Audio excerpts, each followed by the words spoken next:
Welcome to special drive. నేను కీర్తి. లంచం తీసుకుంటూ పట్టుబడిన అధికారులు, ఆదాయానికి మించి ఆస్తులు కూడబెట్టిన వారిపై ఏసీబీ ప్రత్యేక దృష్టి సారించింది. సాధారణ క్రిమినల్ కేసుల్లో నిందితులు అరెస్టైన 15 రోజుల్లోగా బెయిల్ పొందే అవకాశం ఉండగా, అవినీతి నిరోధక చట్టం కింద ఇరుక్కున్న వారికి ఈ అవకాశం లేదు. కనీసం 1 నెల నుండి 2-3 నెలల పాటు జైలు జీవితం తప్పడం లేదు. ఈ ఏడాది 8 నెలల్లోనే ఏసీబీ మొత్తం 162 కేసులు నమోదు చేసి ప్రైవేటు వ్యక్తులు సహా 180 మందిని అరెస్టు చేసింది. వీరిలో 22 మంది అధికారులు ఇప్పటికీ జైల్లోనే రిమాండ్లో ఉన్నారు.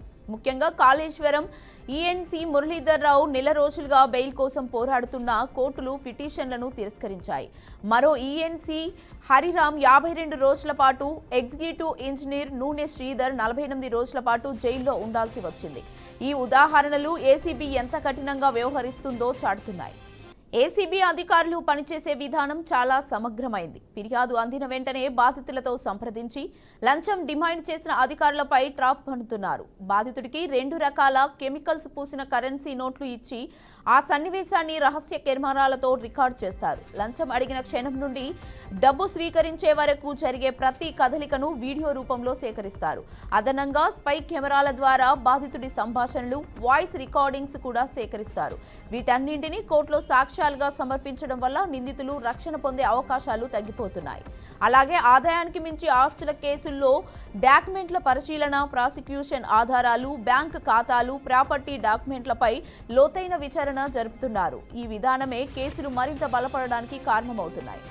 ఏసీబీ ఈ కఠిన చర్యల వల్ల ప్రభుత్వ ఉద్యోగులు, ప్రజాసేవలో ఉన్నవారిలో భయం నెలకొంది. ఒకప్పుడు లంచం తీసుకోవడం సాధారణంగా భావించిన వారు ఇప్పుడు ట్రాప్లో పడతారనే భయంతో వెనక్కి తగ్గుతున్నారు. జీతం ప్రభుత్వ ఖజానా నుంచి వస్తున్నందువల్ల ప్రజాసేవకులపై ఎప్పటికప్పుడు నిఘా కొనసాగుతోంది. ఫిర్యాదు వచ్చిన క్షణం నుంచి కేసు తీర్పు వచ్చే వరకు ఏసీబీ అధికారులు జాగ్రత్తగా వ్యవహరిస్తూ చట్టపరమైన ప్రతి అంశాన్ని ఖచ్చితంగా పాటిస్తున్నారు. ఈ విధానంలో ముందస్తు బెయిల్ కూడా లభించకపోవడం వలన అవినీతి అధికారులకు ఉచ్చు మరింత బిగిసింది. మొత్తానికి ఏసీబీ చర్యలు అవినీతి కట్టడికి సరైన ఆయుధంగా మారి ప్రజల్లో నమ్మకాన్ని పెంచుతున్నాయి. ఇక ఇదే అంశంపై మనతో మాట్లాడడానికి రాజేంద్ర లైవ్ లో ఉన్నారు. థ్యాంక్స్ కీర్తి. అవినీతి నిరోధక శాఖ ఏసీబీ అంటే ఇప్పుడు అవినీతి అక్రమార్కుల గుండెల్లో గుబులు పుట్టిస్తుందని చెప్పవచ్చు. ఒకప్పుడు కొన్ని ప్రాంతాలకే పరిమితమైన ఏసీబీ ప్రస్తుతం పట్టణ, మండల, గ్రామ ప్రాంతాల స్థాయిలో కూడా ఏసీబీ తన విధులు నిర్వహిస్తోంది. అవినీతి ఎక్కడ ఉంటే అక్కడ ఏసీబీ మకాం పెట్టి అక్రమార్కులను వలవేసి పట్టుకుంటున్నారు. గడిచిన 8 నెలల కాలంలో 165 కేసులు ఏసీబీ అధికారులు నమోదు చేశారు. 180 మందిని పై అరెస్ట్ చేసి వాళ్ళకి కేసులు పెట్టడం జరిగింది. ప్రభుత్వ శాఖల్లో పనిచేసే వారితో పాటు ప్రైవేట్ రంగాల్లో కూడా ఎవరైనా అవినీతి అక్రమాలకు పాల్పడితే సహించేది లేదని ఏసీబీ అధికారులు సీరియస్ గా హెచ్చరికలు జారీ చేస్తున్నారు. ఏసీబీ అధికారులకు సమాచారం అందిన వెంటనే ముందుగా ఒక సమాచారం మేరకు పక్కాగా ప్రణాళిక రూపొందించుకొని అక్కడ మకాం వేసి ముందస్తు అక్కడ అవసరమైనటువంటి జాగ్రత్తలు, చర్యలు తీసుకొని సీసీ కెమెరాలు ఏర్పాటు చేసి అనంతరం రెడ్ హ్యాండెడ్ గా సదరు అవినీతి అక్రమార్కులను వలవేసి పట్టుకుంటున్న పరిస్థితులు కనిపిస్తున్నాయి. పెద్ద మొత్తంలో ఆస్తులు కూడబెడుతున్న వారితో పాటు అవినీతిగా అక్రమాల ద్వారా డబ్బు సంపాదించే ప్రభుత్వ ఉద్యోగులు కానివ్వండి, ప్రైవేటు ఉద్యోగుల్లో కూడా అవినీతి అక్రమాలకు వెలికి తీసే ప్రయత్నాలు ఏసీబీ అధికారులు ముమ్మరం చేస్తున్న పరిస్థితులు కనిపిస్తున్నాయి. ఏదైనా ఏసీబీ శాఖ అరెస్ట్ చేసి వారిపై కేసులు నమోదు చేస్తే గతంలో సాధారణంగా అంటే 14-15 రోజులకే బెయిల్ వచ్చే పరిస్థితులు ఉండే. ప్రస్తుతం మాత్రం అటువంటి లేకుండా చట్టాన్ని కట్టుదిట్టంగా అమలు చేయడంతో 2 నుంచి 3 నెలల కాలం బెయిల్ రావడానికి సమయం పడుతున్న పరిస్థితి కనిపిస్తుంది. ఇప్పటికే వివిధ ప్రాంతాల్లో పనిచేస్తున్న ఇరిగేషన్ చెందిన ఉన్నత స్థాయి అధికారులు 4 నెలలుగా అంటే 3-4 నెలలుగా జైల్లోనే జీవితం గడుపుతున్న పరిస్థితులు కనిపిస్తా ఉన్నాయి. ఏదైతే ఏసీబీ అధికారులు అవినీతి అక్రమాలపై ఉక్కుపాదం మోపారో అప్పటి నుంచి ఈ ప్రభుత్వ ఉద్యోగులు కాకుండా ప్రైవేట్ రంగాల్లో పనిచేసే అవినీతి ఉద్యోగుల్లో కూడా ఒక రకమైన గుబులు మొదలైందని చెప్పవచ్చు. ఇదే తరహాలో ముందు మరింత స్పీడ్ గా ఏసీబీ శాఖ పనిచేస్తే అవినీతి నివారణకు చర్యలు తీసుకునే అవకాశాలు ఎంతైనా ఉంటాయని కూడా ప్రజల నుంచి కూడా అభిప్రాయాలు వ్యక్తమవుతున్న పరిస్థితి కనిపిస్తుంది. బెయిల్ రావడానికి గతంలో 14 రోజులు మాత్రం సమయం పట్టేది. ప్రస్తుతానికి మాత్రం ఏసీబీ శాఖ ద్వారా అరెస్ట్ అయ్యి జైల్లో ఉన్న వారికి మాత్రం 2 నుంచి 3 నెలల కాలం బెయిల్ రావడానికి సమయం పడుతున్న పరిస్థితులు ఉన్నందున ప్రభుత్వ ఉద్యోగులు కూడా భయపడే పరిస్థితులు ఏర్పడ్డాయి. ఏదైతే ఏసీ అధికారులు ఇప్పటికే పదే పదే అన్ని ప్రాంతాల ప్రజలకు కూడా విజ్ఞప్తులు చేస్తున్నారు. ఎక్కడైనా అవినీతి అక్రమాలు జరిగితే తమకు సమాచారం అందించాలని, సదరు వ్యక్తులకు సంబంధించిన వివరాలు గోప్యంగా ఉంచుతామని కూడా అధికారులు చెప్పడంతో ధైర్యంగా అనేక మంది ఈ అవినీతి అక్రమాలకు సంబంధించిన సమాచారాన్ని ఏసీబీ అధికారులకు చేరవేస్తున్నారు. ఈ నేపథ్యంలోనే రహస్యంగా అక్కడ అవినీతి పాల్పడుతున్న వారిపై నిఘా పెట్టి పట్టుకుంటున్న పరిస్థితులు కనిపిస్తా ఉన్నాయి. అయితే ఒక ప్రభుత్వ శాఖలతో కాకుండా ఇతర రంగాలు పనిచేసే వారిపై కూడా ప్రత్యేకంగా నిఘా పెట్టారు. ప్రజల సేవ అందించే పేరుతో కూడా అవినీతి అక్రమాలకు పాల్పడుతున్న వారిపై కూడా ఏసీపీ అధికారులు నిఘా పెట్టి పెద్ద మొత్తంలో అరెస్టులు చేయటం, ఆ డబ్బులు కూడా స్వాధీనం చేసుకొని ప్రభుత్వానికి అప్పగిస్తున్న పరిస్థితులు కనిపిస్తున్నాయి. కీర్తి, అయితే రాజేంద్ర, ఏసీబీకి పట్టుబడిన అధికారులు ముందస్తు బెయిల్ కోరే అవకాశం ఉందంటారా? అంటే గతంలో ఉన్న చట్టాల మేరకు ఎవరైనా ఏదైనా అరెస్ట్ అవుతే వారికి 14 రోజులు 15 రోజుల్లో బెయిల్ వచ్చే పరిస్థితులు చట్టాలు ఉండేవి.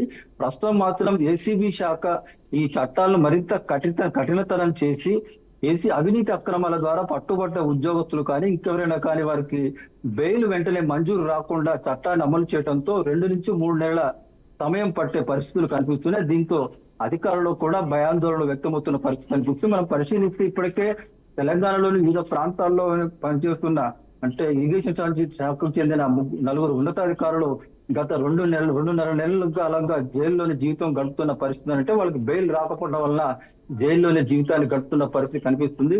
వారికి బెయిల్ రావడానికి కూడా మరో 10, 15, 20 రోజులు సమయం పట్టే అవకాశాలు కూడా ఉన్నాయి. ఈ నేపథ్యంలోనే ఇతర శాఖల్లో కానీ ప్రభుత్వ శాఖల్లో కానీ ఈ రంగాల్లో పనిచేసే వారు కూడా ఈ ఏసీబీ అధికారుల పేరు చెప్తేనే భయపడే పరిస్థితులు నెలకొన్నాయని కూడా చెప్పవచ్చు. కేసీ, అయితే అధికారులు వారి పలుకుబడి ఉపయోగించి శిక్ష కాలంలో మినహాయింపు పొందే అవకాశం ఏమైనా ఉందంటారా?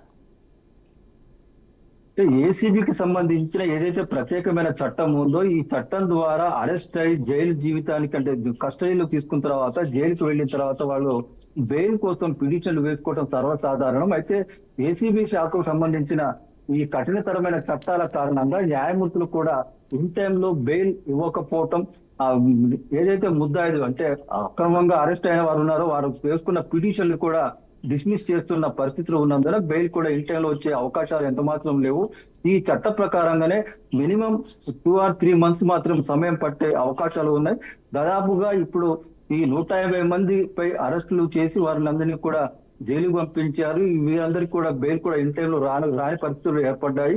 వీరికి కూడా ఏదైనా సరే ఏసీబీ శాఖ దాడులు చేసి అరెస్టులు చేసి జైలుకు పంపిస్తే వారికి మాత్రం 3 నెలల సమయంలో మధ్యలోపు మాత్రం బెయిల్ వచ్చే పరిస్థితులు మాత్రం ఎంత మాత్రం లేవు. అయితే ఏసీబీ వ్యవహారంపై ప్రజల స్పందన ఎలా ఉందంటారు? గతంలో ఏసీబీ అంటే అదొక ప్రత్యేకమైన శాఖగా గుర్తింపు ఉండేది. ఎక్కడో ప్రభుత్వ అధికారులు అవినీతి అక్రమాలు పెద్ద మొత్తంలో నిర్వహిస్తే వారిని పట్టుకునే పనిలోని అధికారులు ఉంటారనే ఒక అభిప్రాయం కూడా ఉండేది. గత కొంతకాలంగా సామాన్య ప్రజలకు కూడా ఏసీబీ సర్వీస్ అందుబాటులోకి వచ్చిందని చెప్పవచ్చు. ఎందుకంటే చిన్న చిన్న శాఖల్లో కానీ పెద్ద స్థాయిలో పనిచేసే వారిని కూడా ఈ వల వేసి పట్టుకోవటం, వారిపై కేసులు నమోదు చేయటం, జైల్లో పెడుతుండటం, వారిపై శిక్షలు పడుతున్న పరిస్థితులు కూడా ఒక్కొక్కటిగా వెలుగులోకి రావటంతో ప్రజల్లో కూడా ఏసీబీ పట్ల ఒక నమ్మకం ఏర్పడిందని కూడా చెప్పవచ్చు. మున్ముందు కూడా అంటే ఇప్పటికే 30 to 40% ఏసీబీ అధికారులను ఈ సామాన్య మధ్యతరగతి కింది స్థాయి ఉద్యోగులు ఆశ్రయిస్తున్న పరిస్థితి కనిపిస్తుంది. మున్ముందు మాత్రం పెద్ద సంఖ్యలో కూడా ఏసీబీ అధికారులను ఆశ్రయించి అవినీతి అక్రమార్కుల ఆట కట్టించే ప్రయత్నాలు మరింతగా జరుగుతాయని కూడా మనం భావించవచ్చు. కీర్తి, అయితే ఆదాయానికి మించి ఆస్తులు సంపాదించిన వారిపై ఎలాంటి చర్యలు తీసుకునే అవకాశం ఉందంటారు? ప్రభుత్వ సంస్థల్లో పనిచేస్తూ సుదీర్ఘకాలంగా పనిచేస్తూ అవినీతి అక్రమాలకు పాల్పడి పెద్ద మొత్తంలో డబ్బు కూడబెట్టి వారి ఆదాయానికి మించి ఆస్తులు ఎవరైతే కూడబెట్టుకుంటారో వారిపై ఏసీబీ అధికారులు దాడులు చేసి రైడ్స్ చేసి ఆ స్వాధీనం చేసుకున్న డబ్బు మొత్తం కూడా కోర్టులో డిపాజిట్ చేస్తున్నారు. ఈ నేపథ్యంలో తిరిగి ఆ డబ్బు సదరు అవినీతి అక్రమాలకు చేరే అవకాశమే లేదు. దీంతో పాటు కాకుండా సదరు అవినీతి అక్రమాలు పాల్పడిన వారిపై అంటే అధికారులు కానీ ఉద్యోగులపై కానీ కేసులు నమోదు చేసి వాళ్ళు జైల్లో పెట్టడం వల్ల దీర్ఘకాలికంగా జైల్లో ఉండడం, తర్వాత శిక్షలు ఖరారైన తర్వాత కూడా జైలు జీవితాన్ని గడపాల్సిన పరిస్థితులు మాత్రం ప్రస్తుత పరిస్థితుల్లో ఏర్పడుతున్న పరిస్థితి ఉంది. అయితే సాధారణ క్రిమినల్ కేసుల్లో అయితే నిందితులు అరెస్ట్ అయిన 15 రోజుల్లో బెయిల్ పొందే అవకాశం ఉంటుంది కదా సార్. మామూలుగా అవినీతి నిరోధక చట్టం కింద ఇరుక్కున్న వారికి ఈ అవకాశం లేదు అని అంటున్నారు. దీని మీద ఏమంటారు? అంటే సాధారణంగా ఏదైనా పోలీసులు కానీ వివిధ శాఖలు, ఎక్సైజ్ శాఖ కానీ ఇటువంటి ప్రభుత్వ శాఖల వారు ఏదైనా కేసులు నమోదు చేసి వారి కోర్టులో ప్రొడ్యూస్ చేసిన తర్వాత 14 రోజులు కస్టడీకి సదరు న్యాయమూర్తులు పంపించే ఒక సిస్టమ్ అనేది ఉన్నది. ఎందుకంటే అవినీతి అక్రమాలను పూర్తి స్థాయిలో నివారించాలనే ఒక ప్రభుత్వ ఉద్దేశం కానీ ప్రభుత్వ శాఖల ఉద్దేశం కానీ సీరియస్ గా అమలు చేస్తున్న నేపథ్యంలో ఏసీబీ అధికారులు మాత్రం చట్టాన్ని సీరియస్ గా అమలు చేయటంతో పాటు చట్టంలో ఉన్న లొసుగుల్ని కూడా పక్కన పెట్టి అవినీతి అక్రమాలు పూర్తి స్థాయిలో నివారించడమే ఏకైక లక్ష్యంగా పెట్టుకున్న నేపథ్యంలోనే ఆ చట్టాలను నిర్దిష్టంగా అమలు చేసేందుకు అవసరమైన సెక్షన్లను నమోదు చేయటం వలన ఇన్ టైంలో బెయిల్ రాకుండా ఉండే పరిస్థితులు ఏర్పడ్డాయి. ఏదైతే సెక్షన్లు అంటే ఇన్ టైంలో బెయిల్ రాకుండా అవినీతి అక్రమాలపై సీరియస్ గా చర్యలు తీసుకోవాల్సినటువంటి సంబంధించినటువంటి సెక్షన్లు నమోదు చేస్తున్నందున ఈ 15 రోజుల్లో బెయిల్ వచ్చే సిస్టమ్ పోయి 2 నెలలు, మినిమం 2 నెలలు, తర్వాత 3 నెలల్లో మాత్రం బెయిల్ మంజూరయ్యే అవకాశాలు ఉన్నాయి. అయితే ఈ ఏడాది 8 నెలల్లోనే ఏసీబీ మొత్తం 162 కేసులు నమోదు చేసి ప్రైవేట్ వ్యక్తులు సహా దాదాపు 180 మందిని అరెస్టు చేసింది. వీరిలో 22 మంది అధికారులు ఇప్పటికీ జైల్లో ఉన్నారు. దీన్ని ఎలా చూడొచ్చు అంటారు? అది గతంతో పోలిస్తే గత ఏడాది కాలంగా ఏసీబీ శాఖ నిర్వహిస్తున్నటువంటి విధుల నిర్వహణలో మాత్రం వేగం రోజు రోజుకు పెరుగుతుంది. ఎవరైతే అరెస్ట్ అయ్యారో వారు అంటే పైరవీల ద్వారానో ఇంకో రకంగానో తప్పించుకునే అవకాశం లేకుండా వారిపై సెక్షన్లు పెట్టి జైలుకు పంపుతున్నారనేది మాత్రం స్పష్టంగా మనకు తెలుస్తున్న పరిస్థితి కనిపిస్తుంది. ప్రజలు గత 2 నెలలకు పైగా 22 మంది ఇంకా జైల్లోనే ఉన్నారంటే వారిపై నిర్దిష్టంగా ఈ ఏసీబీ శాఖకు సంబంధించిన చట్టాల్లోని సెక్షన్లను వారిపై పెట్టడం వల్లనే బెయిల్ రాలేదని కూడా మనకు స్పష్టంగా తెలుస్తున్న పరిస్థితి కనిపిస్తూ ఉంది.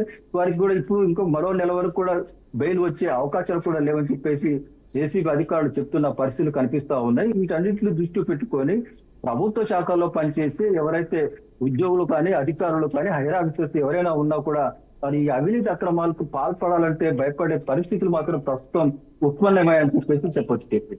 అయితే మనం చూసుకున్నట్లయితే రాజేంద్ర, ముఖ్యంగా కాళేశ్వరం ఈఎన్సీ మురళీధర్ రావు ఉన్నారు కదా, నెల రోజులుగా బెయిల్ కోసం పోరాడుతున్న అతనికి బెయిల్ మాత్రం రాలేదు. దీన్ని ఎలా చూసుకోవచ్చు అంటారు? అంటే కోర్టులు పిటిషన్లను కాళేశ్వరం సంబంధించిన విధుల విషయంలో మాత్రం అంటే అదనపు ఆస్తులు కూడబెట్టిన వ్యవహారంపై అతనిపై కేసులు నమోదయ్యాయి. అయితే ఆ కేసుల్లో కూడా సెక్షన్లు బలంగా ఉండటం వల్లే తనకు ఆ 22 రోజులైనా కూడా బెయిల్ రాలేదు. ఇంకా కూడా మరో 15-20 రోజులు కూడా బెయిల్ రావడానికి సమయం పట్టే పరిస్థితులు కూడా కనిపిస్తా ఉన్నాయి. అప్పటికి వచ్చే అవకాశం లేకుండా కూడా ఏసీబీ అధికారులు నిర్దిష్టమైన సెక్షన్లు తనపై పెట్టడం వల్లనే బెయిల్ మంజూరు కావటం ఆలస్యం జరుగుతుంది. ఇప్పటికే 2 సార్లు సదరు అధికారి కోర్టులో పిటిషన్ వేసుకున్నా కూడా అవి కూడా డిస్మిస్ చేయడం జరిగింది. బెయిల్ మంజూరు చేయని పరిస్థితి ఉన్న కారణంగా అతను జైలు జీవితాన్ని గడుపుతున్న పరిస్థితి కనిపిస్తుంది. మరో 2 రోజులు కూడా బెయిల్ రావడానికి అవకాశం లేని పరిస్థితులు విధంగా ఆ సెక్షన్లు అతనిపై ఏసీబీ అధికారులు నమోదు చేశారు. ఈ వ్యవహారాన్ని మాత్రం ఒక ఇరిగేషన్ శాఖ కాకుండా ప్రభుత్వంలోని మిగతా 62 శాఖల్లో ఉన్న అధికారులు కూడా వీరన్నీ కూడా పరిశీలిస్తున్న పరిస్థితి కనిపిస్తా ఉంది. అందుకని ఏసీబీకి సంబంధించిన వ్యవహారాల్లో ఎక్కడైనా రైట్స్ జరిగాయంటే మాత్రం నిర్దిష్టంగా బెయిల్ రాదు అని చెప్పేసి ఇప్పటికీ అవినీతి అక్రమాలకు పాల్పడుతున్న అధికారులు డిసైడ్ అయ్యారు. ఈ నేపథ్యంలోనే ఇప్పటికైనా అవినీతి అక్రమాలను తగ్గించుకొని ఆ క్రమ పద్ధతిలో ప్రజలకు పబ్లిక్ సర్వీస్ చేస్తారనే ఒక పరిస్థితులు కూడా ఉన్నాయని కూడా ప్రజలు భావిస్తున్న పరిస్థితులు కనిపిస్తున్నాయి. దీన్ని బట్టి చూస్తే ఏసీబీ చాలా కఠినంగా వ్యవహరిస్తోంది అని అనుకోవచ్చు అంటారా రాజేంద్ర? ఎందుకంటే ఒక్క ప్రాంతమే కాకుండా పల్లె నుండి పట్టణాల వరకు రోజు రోజుకు అవినీతి అక్రమాలు పెరుగుతున్న పరిస్థితుల నేపథ్యంలో ఏసీబీ శాఖ గతం కన్నా స్పీడ్ పెంచి అవినీతి నిరోధించడానికి ప్రత్యేకమైన చర్యలు తీసుకోవడం పాటు స్పెషల్ ఫోకస్ పెట్టి అన్ని ప్రాంతాల్లో కూడా ఇన్ఫర్మేషన్ స్టోర్ చేసి పెట్టుకోవడంతో పాటు ఎక్కడైనా అవినీతి అక్రమాలు జరిగినట్టుగా సమాచారం సదరు శాఖకు సంబంధించిన అధికారులకు చేరిన వెంటనే ఆ సమాచారాన్ని సమాచారం ఎవరైతే ఇస్తారో ఆ వ్యక్తికి సంబంధించిన సమాచారాన్ని గోప్యంగా ఉంచి సదరు అవినీతి అక్రమాలు పాల్పడే అధికారే కావచ్చు, ఎంప్లాయీ కావచ్చు, తనని రెడ్ హ్యాండెడ్ గా పట్టుకునే ప్రయత్నాలు చేస్తున్నారు. అందులో భాగంగానే గతం కన్నా సరికొత్త టెక్నాలజీని ఉపయోగించుకొని ఈ అవినీతి అక్రమాలకు ఆట కట్టించే ప్రయత్నాలు కూడా ఏసీబీ అధికారులు చేస్తున్న పరిస్థితి కనిపిస్తుంది. అవినీతికి పాల్పడిన వ్యక్తితో పాటు అక్కడున్న అంటే విట్నెసెస్ కు సంబంధించిన వివరాలు కూడా తీసుకొని వాయిస్ రికార్డ్ చేసుకుంటారు. సీసీ కెమెరాల ద్వారా కూడా సీసీ ఫుటేజ్ కూడా కలెక్ట్ చేసుకుంటున్నారు. నిర్దిష్టంగా అవినీతి అక్రమాలకు పాల్పడినట్లుగా 100% నిర్ధారించిన అనంతరమే అతనిపై కేసు నమోదు చేసి జైలు పంపుతున్న పరిస్థితులు ఉండటం వల్ల ఈ వ్యవహారం మాత్రం మరింత అంటే ఇంకా టెక్నాలజీని ఎక్కువగా ఉపయోగించుకొని మరింతగా ఏసీబీ అధికారులు ముందుకు పోయే పరిస్థితి కూడా కనిపిస్తున్నాయి. అయితే ఎవరైతే ఇప్పుడు వాయిస్ రికార్డింగ్స్ కానీ కరెన్సీకి అది కొంచెం చూసి రికార్డ్ చేయడం వల్ల వాళ్ళకి బెయిల్ వచ్చే అవకాశాలు తక్కువ ఉన్నాయంటారా? అంటే ఆధారాలు గట్టిగా ఉండడం వల్ల బెయిల్ రావడానికి టైం పడుతుందని అంటారా? ఎందుకంటే గతంలో ఏసీబీ అధికారులు ఎక్కడైనా ప్రభుత్వ శాఖల్లో పనిచేసే ఉద్యోగులు కానీ ఆఫీసర్స్ మీద అవినీతి ఆరోపణలు వచ్చిన నేపథ్యంలో అక్కడ స్పాట్ గా వెళ్లి రెడ్ హ్యాండెడ్ గా పట్టుకున్నప్పటికీ ప్రాథమికంగా పంచనామా నిర్వహించి వారికి సంబంధించిన సహ ఉద్యోగులు కానీ వాళ్ళు కానీ విట్నెస్ తీసుకొని కేసు ఫైల్ చేసి కోర్టులో ప్రొడ్యూస్ చేసేవారు. దాంతో కేసు కొంత బలహీనంగా ఉండటంతో ఈ టైంలో అంటే 15 రోజుల్లోనే బెయిల్ వచ్చే పరిస్థితులు ఉండేది. దానిని కఠినతరం చేసి వాయిస్ రికార్డ్ చేయడం కానీ సీసీ ఫుటేజ్ ని సేకరించడం కానీ అక్కడ ఉన్న సహోద్యోగుల విట్నెస్ అంటే వాంగ్మూలం తీసుకోవడం కానీ ఇవన్నీ కూడా చేసి కేసుని పటిష్టంగా బందోబస్తు చేసిన నేపథ్యంలోనే బెయిల్ రాని పరిస్థితులు ఏర్పడ్డాయని భావించవచ్చు. అయితే ఈ ఏసీబీ ఈ కఠిన చర్యల వల్ల ప్రభుత్వ ఉద్యోగులైతేనేమి ప్రజాసేవలో ఉన్నవారైతేనేమి భయపడే అవకాశాలు ఎక్కువగా కనిపిస్తున్నాయి. వారిలో భయం నెలకొంది అని అంటున్నారు. అది ఎంతవరకు నిజమంటారు? ఎందుకంటే గతంలో ఏసీబీ అంటే అదొక శాఖ, ఆ శాఖ సంబంధించిన కొందరు అధికారులు ఉంటారు. ఎక్కడైనా అవినీతి ప్రభుత్వ శాఖల్లో పనిచేసే అవినీతి అధికారులు అక్రమాలకు పాల్పడితే వారిపై చర్యలు తీసుకుంటారనే ఒక అభిప్రాయం ఉండేది. అది కాస్త ఇప్పుడు ప్రభుత్వంతో పాటు ప్రైవేట్ రంగాల్లో పనిచేసే వారిపైన కానీ ప్రజాసేవలు నిర్వహిస్తున్న వారిపైన కానీ ఏసీబీ అధికారులు ఫోకస్ పెట్టి ఈ ఏసీబీ శాఖకు సంబంధించిన ఏదైతే చట్టం ఉందో ఆ చట్టాన్ని కామన్ పీపుల్ కు అందుబాటులో తెచ్చే విధంగా సదరు శాఖకు సంబంధించిన అధికారులు ప్రయత్నాలు చేయటంలో సఫలం చెందారని చెప్పేసి మనం చెప్పవచ్చు. ఈ నేపథ్యంలోనే గత 8 నెలల కాలంలోనే పెద్ద మొత్తంలో రికవరీలు చేయటం, అరెస్టులు చేయటం, కేసులు నమోదు చేయటం వంటి జరిగాయంటే మున్ముందు కూడా ఈ శాఖ మరింత వేగంగా పనిచేసే అవకాశాలు ఉన్నాయనే ప్రజలు కూడా భావిస్తున్నారు. ఇందులో భాగంగానే అవినీతి అక్రమాలకు పాల్పడుతున్న వారి సమాచారాన్ని కూడా సదరు అధికారులకు చేరవేస్తున్నారని కూడా మనం చెప్పవచ్చు. ఓకే, అంటే ఒకప్పుడు సాధారణంగా లంచం తీసుకోవాలి అని భావించిన వారు ఇప్పుడు ట్రాప్ లో పడతామేమో అనే భయంతో వెనక్కి తగ్గుతున్నారని అనుకోవచ్చు అంటారా?